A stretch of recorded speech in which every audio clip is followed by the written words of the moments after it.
Welcome to DLS's Instructor Training Series. In this session, we'll focus on how to write progress reports.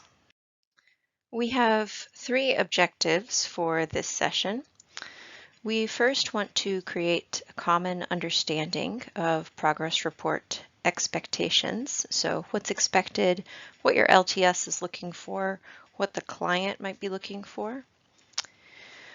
Then we'll more specifically look at the format overview and the standard of quality that's considered acceptable by the client. So this just means we'll look at the format for the progress report and a little more specifically about what needs to be in it. And then finally, we will evaluate some written comments about students' progress. So we'll look at a few examples of different comments that have been written for progress reports and decide whether they're good comments or they need some work. All right, let's get started.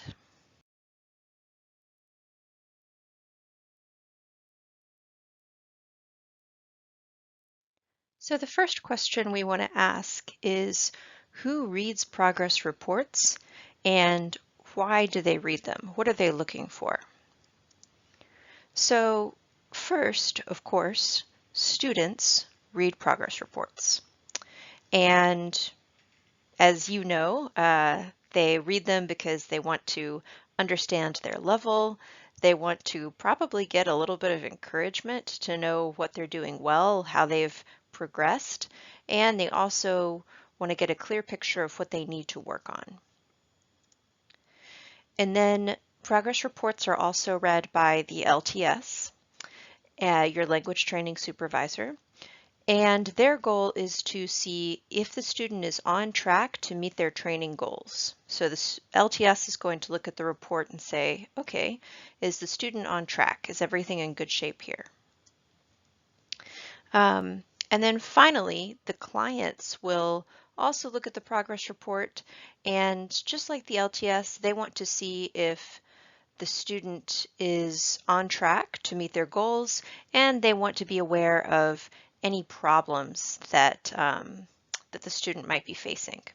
And of course, the client, the agency, may not be familiar with the language that the student is learning, but they still want to see how the student is progressing. Okay, so let's take a look now at how to fill out the automated progress report. You can do this by logging To into complete a DLS training Online. report, a progress And report, let's watch the just video log and see into how it's DLS done. Online, and on the home page, you'll see when you have a pending training report. So click on that. Then you'll see your class, and you can click on Progress Report. Then it takes you to the progress report. The first thing you should do is click Edit. If you don't click Edit, you won't be able to make changes. For the top part, you won't be able to make changes there, but that's fine. Your LTS will have filled that in already. And for the initial proficiency scores, you also won't be able to make changes. But again, that's fine. So for the current proficiency score, you should select an option for each modality. You can select in between levels. For a progress report, if it's a final report, you'll only be able to select the base level or the plus level. But for a progress report, you can select in between. And then you should say what it's based on. Then for the qualitative factors and performance and the skills, you will select from three options. So meets, exceeds, or does not meet. And that's for everything. Then for the comment, this is where you write your comment. The box is a little small, but if you want to make it bigger, just come here and drag. And then we do recommend that instructors write their comments in a Word document and then copy and paste it into the box here. That's usually a little easier. And then the final step, when you're ready to send it to your LTS is to click Save and Submit. If you are only halfway done with the progress report and you don't want to submit it to the LTS yet, then just click Save. And then it will save your work, but it won't submit the report. So when you're ready to send it to the LTS, be sure to click Save and Submit. And that's it. So when you're ready to send it to the LTS, be sure to click Save and Submit. And that's it. Once you've submitted a progress report, you can easily find your So if you past want to submitted view a reports. report that you have previously submitted, maybe an old report, it's very easy. Just go to My Reports in DLS Online,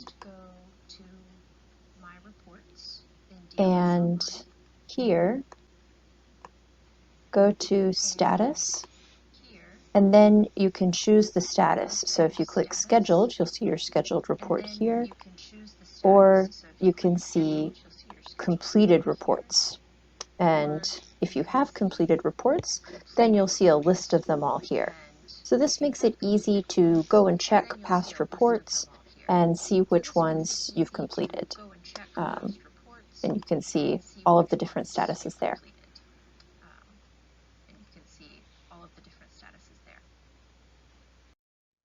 Now, you notice that for the performance and the skills, you have three options. Does not meet, meets, or exceeds expectations. So if it's early in the course, you should choose meets expectations. If the student is where the average student would be at that point in the training. Now, if it's later in the course, then you should really start to focus on the student's training goals. So if you think the student is on track to meet their training goals, then you should select meets expectations. If you think they're going to exceed their training goals, then select exceeds expectations. But if you think that the student is, for any reason, not on track to meet their goals, then you have to select does not meet for skills. So that's for the skills like pronunciation, fluency, grammar, etc. You can still select meets for things like motivation or attendance. Now, the instructor comment can be sometimes the most time-consuming part of the progress report to write. So we're going to spend a little bit of time talking about instructor comments. First, how should the instructor comment be organized? And we want to follow a specific model here. So we want to start off with the strengths. What is the student doing well? Then we want to talk about their weaknesses. Where do they need to improve? And finally, we want to wrap up with an action plan. So what are some specific suggestions for how the student can get better? So strengths, of course, is what the student is doing well. We want to give some specific examples to support that. Weaknesses is what the student can't do yet. And again, with some examples. And then the action plan, maybe the student is already doing some things that we want them to continue doing, or we want to give them suggestions for some new things to try. So this is called the sandwich model. You may have seen this before. So we kind of start out with something positive. We have something a little negative in the middle, and then we wrap up with something positive again. So this kind of hopefully helps the progress report have an overall positive impact on the student, and it lets us be clear about where they are while still having a proactive, you can do this mindset. This organization should be based on the ILR scale. So when we talk about what the student can do and what they can't do, we want to reference the ILR scale and the linguistic functions so that the student has a big picture of where they are. We do want to support with specific examples so that the student And the LTS and everyone else who's reading this report can know specifically what the student needs to work on. And we definitely want it to be balanced. So that's one good thing about the sandwich model, is that it has a nice balance here. We've got our strengths, weaknesses, and then we wrap up with an action plan. Let's look at an example of a progress report comment. This is for a student who is a 1+ in speaking and listening and a 1 in reading. So we can see the organization here. We've got strengths, weaknesses, and the action plan. And let's take a look at this progress report. So first, we see that we have some specific references to what the student can and can't do. So, for example, we see her strengths. She can narrate in the present and the future. She can talk about her daily life. She can connect sentences together, understand the main idea and details with textbook materials, and identify the topic with authentic materials. So we can definitely see that she is relating this back to the ILR scale. We see some really clear references here. And then with her weaknesses, again, we see some things that she can't do yet. So with reading, she can't quite identify the main idea and details. And with speaking, it looks like she can't narrate in the past. So in addition to saying what the student can and can't do, the instructor also gives some specific examples to support that.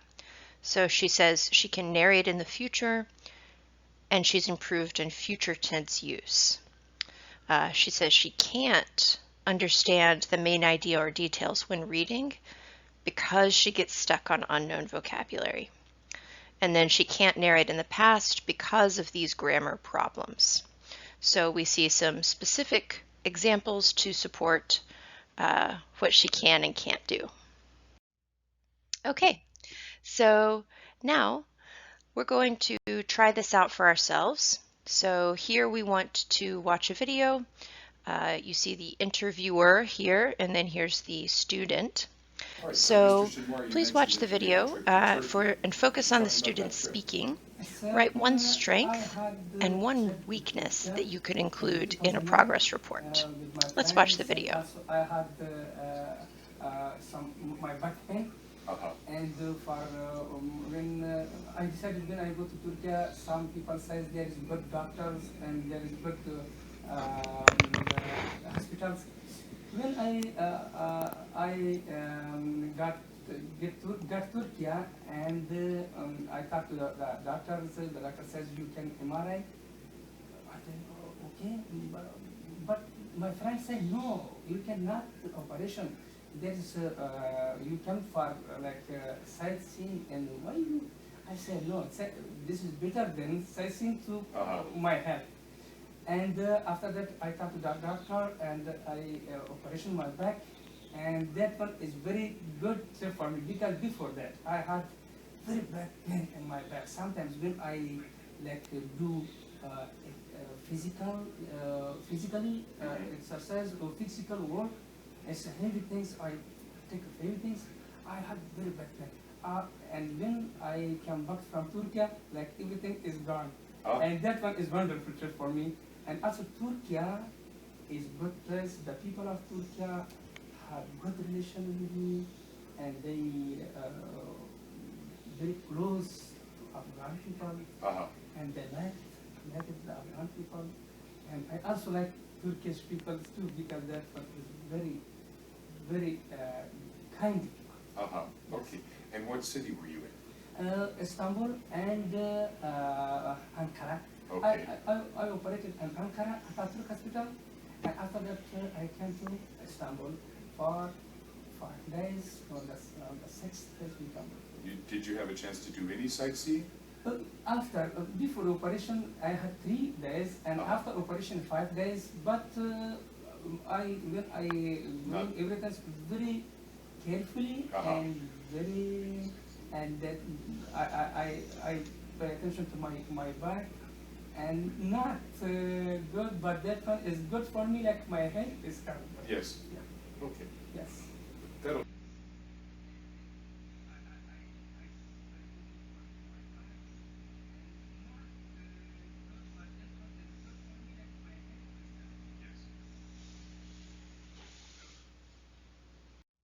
So let's start off with some areas of weakness for the student, some areas he can work on. So one comment we don't want to see is something like this. Pronunciation is difficult to understand. This is pretty vague, it's quite general, so we want something more specific. For example, the student struggles to pronounce the R sound, or he should work on the th sound. Again, for grammar, we want something more specific than, oh, he needs to work on his grammar. We want something more precise. So we might say the student doesn't consistently narrate in the past tense. Sometimes he goes back to the present tense. He confuses the use of articles, or he's not consistent with his plurals. Now, for vocabulary, again, we want something more specific than just a general statement like this. So, for example, maybe verb-noun collocations. And then this comment we can see is quite general. He does not speak well. So we want something more specific. This comment might be related to fluency, perhaps. So here we can see that the student is using a lot of non-English fillers. That's very common. So this comment is suggesting that he used some English fillers, which can really improve a student's fluency. And then for strengths, again, we want something more specific than, oh, he's good at speaking. So we might say he can speak at the sentence level and can even loosely connect sentences together. So this is a comment related to discourse here. For vocabulary, again, we want something more than he has a lot of vocabulary or he has a good variety. That's very general. So we might say he has some good connector phrases. So he used it after that also. The student has the ability to rephrase when he doesn't know a word. So that's a really important skill. And again, for grammar, we want something more specific than this. So we might say he consistently uses accurate sentence structure, subject, verb, object. And he makes attempts to use complex sentences, especially with when. Okay, one final comment before we look at a couple of examples here of written instructor comments is we want to connect strengths and weaknesses to the big picture. So you probably recognize this list. This is from the ILR scale. So here we can see 0 plus, 1, 2, and 3 on the ILR scale. So the strengths and weaknesses for the student, we want to connect that to where the student is on the ILR scale. And we want to give examples to show why the student can or can't perform the linguistic functions at that level. So if they can't narrate in the past, why is that? Is it because of grammar or what's the problem? All right, here's a really helpful list of do's and don'ts, or don'ts and do's.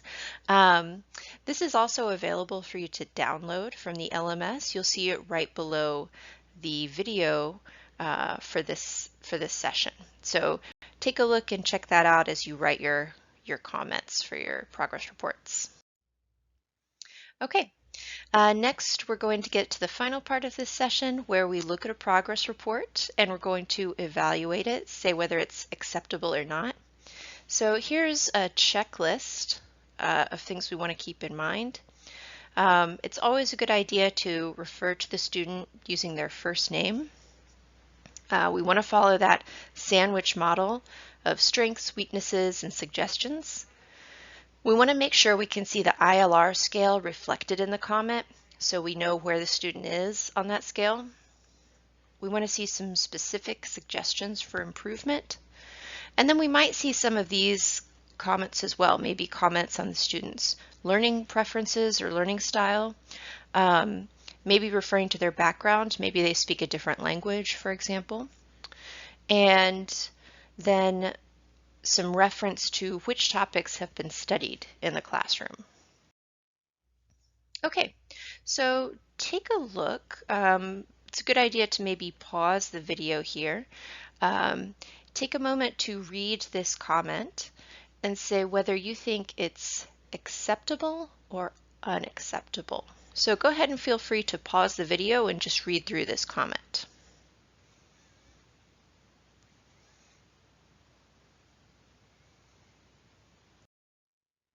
Okay, so hopefully you paused the video and took a moment to read that progress report.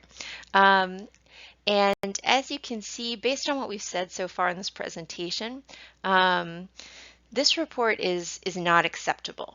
So we see some really general comments here, just saying that his speaking is getting better, but his listening and reading are weak. The teacher does give some really specific grammar errors here, and that's good, but we don't see any connection to the student's level. So how do these grammar errors connect to what the student can or can't do?